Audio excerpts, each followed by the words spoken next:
Well, for decades, members of many indigenous tribes have called on the Washington Redskins football team to change its name, which is based on a racial slur. Now the pressure has reached new heights. Thursday night, nearly 1,000 Native Americans and their allies protested outside the Metrodome Stadium in Minneapolis as the team played the Minnesota Vikings. Earlier in the day, Minnesota Governor Mark Dayton suggested members of Congress put pressure on the team's owners by boycotting its games. This came after Washington, D.C. lawmakers voted Tuesday to call on the team to change the name. Meanwhile, Minneapolis' mayor released a statement Thursday saying the name disrespects Indigenous people. And this week, 6 members of the Minneapolis City Council sent a letter to the team's owner and NFL Commissioner Roger Goodell, calling the nickname and team mascot racist. This groundswell of support comes as Bob Costas of NBC Sports spoke about the topic during halftime as he anchored a game when Washington's team played last month. Objections to names like Braves, Chiefs, Warriors, and the like strike many of us as political correctness run amok. These nicknames honor rather than demean. They're pretty much the same as Vikings, Patriots, or even Cowboys. And names like Blackhawks, Seminoles, and Chippewas, while potentially more problematic, can still be okay, provided the symbols are appropriately respectful, which is where the Cleveland Indians, with the combination of their name and Chief Wahoo logo, have sometimes run into trouble. A number of teams, mostly in the college ranks, have changed their names in response to objections. The Stanford Cardinal and the Dartmouth Big Green were each once the Indians. The St. John's Redmen have become the Red Storm. And the Miami of Ohio Redskins, that's right, Redskins, are now the Red Hawks. Still, the NFL franchise that represents the nation's capital has maintained its name. But think for a moment about the term Redskins and how it truly differs from all the others. Ask yourself what the equivalent would be if directed toward African Americans, Hispanics, Asians, or members of any other ethnic group. When considered that way, Redskins can't possibly honor a heritage or a noble character trait, nor can it possibly be considered a neutral term. It's an insult, a slur, no matter how benign the present-day intent. It's fair to say that for a long time now, and certainly in 2013, no offense has been intended. But if you take a step back, isn't it clear to see how offense might legitimately be taken? That was NBC Sports anchor Bob Costas speaking at halftime during a game last month in which Washington's team played. This week, the Minnesota American Indian movement took legal action to call on the state to refuse funding for the new Vikings stadium if the word Redskins will be used there. Despite the massive outcry, the team's owner, Dan Snyder, has refused to change its name. During an interview with USA Today, Snyder said, quote, "We will never change the name of the team. It's that simple. Never. You can use caps." Well, for more, we go to Minneapolis, where we're joined by Clyde Bellecourt, co-founder, director of the American Indian Movement known as AIM. He was a major figure in the occupation of Wounded Knee 40 years ago in 1973. Bellecourt's also organizer with the National Coalition on Racism in Sports and the Media. AIM helped organize last night's protests as part of the Change the Mascot movement. And here in New York, we're joined by Dave Zirin, sports columnist for The Nation magazine and host of Edge of Sports Radio on Sirius XM. One of his latest pieces is Dump the Redskins Slur. He's also written about the NFL's bully problem, which we'll talk about in a moment. First to Clyde Bellecourt. Tell us what happened last night in Minneapolis. First of all, my traditional name or spirit name given by the Creator is Nigan, the way we done, or the thunder before the storm. But when I was born 77 years ago, I was not allowed. No Indian people were allowed to have an Indian name. We couldn't pray, sing, dance, carry on our traditional spiritual way of life. Last night, as one of the monumental walk took place from the heart of the Indian community in South Minneapolis, one of the largest concentrated Indian communities in America.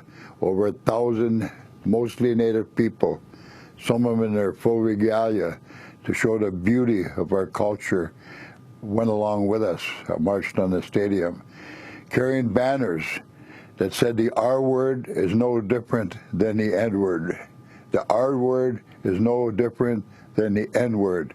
Little red Sambo has to go. Little black Sambo is gone, and now it's time for little red Sambo to go. It's not really the names.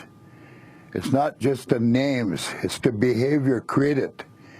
When they get a little bit behind, you know, the Washington team or Cleveland, they start howling, scalp them effing Twins, scalp the Vikings, massacre them. And our children grab our arms, our nephews and nieces, our sons and daughters. Come on, Dad. Come, Grandpa. Let's go home. Let's go home. Let's get out of here. It has a tremendous psychological effect on Indian people. And if Dan Snyder knew where the word Redskin come from, truly understood it, I think he would make that change. A man knowing what the Holocaust is and what genocide is. Goes all the way back to Governor Kalb in Newfoundland in the 1500s when they started their western expansion. The Indian people were in their way, so he put out a bounty on Indian people. It was perfectly legal to kill Indians then. And they were bringing them in by the wagon loads. Women who didn't have any rights back then in the church started speaking out about it. It became too cumbersome financially to bury them. So he said, to prove that you're killing Indian, now that's all you had to do is bring in their skull. And they said they were bringing them in by the gunny sacks, bushel baskets, bringing wagon loads to collect their bounties. The women spoke out again, put pressure on the governor, Kalb. And he said, to prove that you kill an Indian, that's all you have to do now is bring in a lock of their hair. So when they cut that scalp off the Indian people's head, now they could go after little children, babies, and collect more money.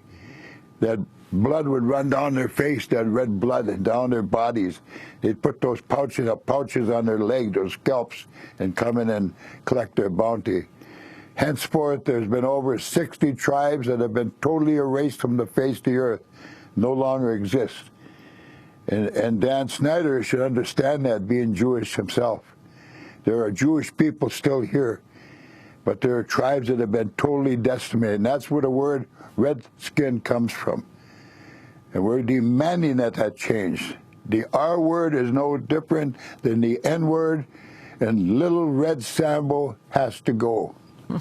Dave, I wanted to ask you about the almost belligerent response of Dan Snyder to these calls for the change of the name. He claims that it's honoring the tradition of the Redskins, that there were several Native Americans on the original first Redskins team and a Native American coach. But could you talk about his response, his particularly strong opposition to even considering a name change? Absolutely. First of all, Dan Snyder has been teaching a master class in anti-public relations. And he is one of the reasons why this has become such a big issue over the last 6 months. I mean, folks like Clyde Bellecourt, folks in the American Indian movement have been working on this issue for decades. And yet in the last 6 months, we've seen this massive sea change where all of a sudden folks like Bob Costas, Sports Illustrated's Peter King, USA Today's Christine Brennan are no longer using the word. It's an amazing thing to have happen to see this kind of progress. And Dan Snyder is one of 3 reasons why. I mean, Dan Snyder, every time he speaks about this issue, folks who want to change the name, they get more committed to doing it. And folks who would be likely to stand with Dan Snyder start to think to themselves, do I really want to stand with this guy? But there are a couple other reasons, too, why we've seen a tremendous sea change in activism around this. The first is the active and confident intervention of Indigenous voices. I mean, starting with the Idle No More movement in Canada, I mean, you really have seen this upsurge in Indigenous activism. And in this issue in particular, the United Nation in upstate New York, AIM, the Choctaw tribe, they've been very aggressive in saying, wait a minute, this has to go. The second reason is that the team itself is really relevant for the first time in 20 years. This name has been protected by the football team's own mediocrity for decades. And yet they've been better recently. They have a star quarterback named Robert Griffin III, and that has turned the name into a national discussion. And then the last reason is what you just said. Dan Snyder, every time he opens his mouth, it's like King Midas in reverse. Everything he touches turns to whatever we would say on polite television is the opposite of gold. This is President Obama weighing in on whether the Washington football team should change its name. Obviously, people get pretty attached to team names, mascots. I don't think there are any Redskins fans that mean offense. I've got to say, if I were the owner of the team, and I knew that there was a name of my team, even if it had a storied history that was offending a sizable group of people, I'd think about changing it. So there is President Obama calling for changing it. And there's a call for broadcasters not to use the name. I think Mother Jones talked about redacted. What else, Dave Zirin, on those team names? Well, it's really interesting because one of the things that you've seen in the last few months is the presence of Native American voices. And one of the things that has done is it's changed the polling on this dramatically, because one of the it's like the last refuge of the scoundrel of people who would say that this word is not racist and that the team name should be defended, is they say, look at the polling. 90% of the country says the name is fine. Over 80% of Native Americans say that they are fine with the name. And they point to old polls to point this out. But the most recent poll by Survey USA shows that the more people think about this, the more they're actually confronted with this, the more they're confronted with the fact that this word is no different for Native Americans than the N-word, just like Clyde Bellecourt said, the more people say, you know what, maybe this should change. And in the recent Survey USA poll, 23% of residents in the D.C. metro area say they would be more likely to root for the team if the team name changed. That is a colossal sea change. Well, Clyde Bellecourt, I'd like to ask you, because the Washington team is in Washington, D.C., and so many senators and congressmen like to go to the games as well as Washington lobbyists, are you now seeking to put pressure on the members of Congress to take stands themselves on this issue? We're putting pressure on the whole world about these racist slurs and this continued cultural genocidal policies of this government. Let's not forget, there's over 2,000 high schools, colleges, and universities throughout America have changed. They said they would never change their name, just like Dan Snyder, but they have changed. Every single one of them have changed, and so will happen to this Washington team. Take this for an example. What if I had a lot of money, millions and millions of dollars, and something I wouldn't do? But what if I created a franchise, call it the White Earth, my reservation, the White Earth Chippewa Reservation, I call it the White Earth Saints, and I had a mascot dressed up like the Pope in full regalia, you know, carrying a crucifix in one hand, holy water in the other hand. And every time there's a touchdown made, I sprinkle holy water on all the drunks.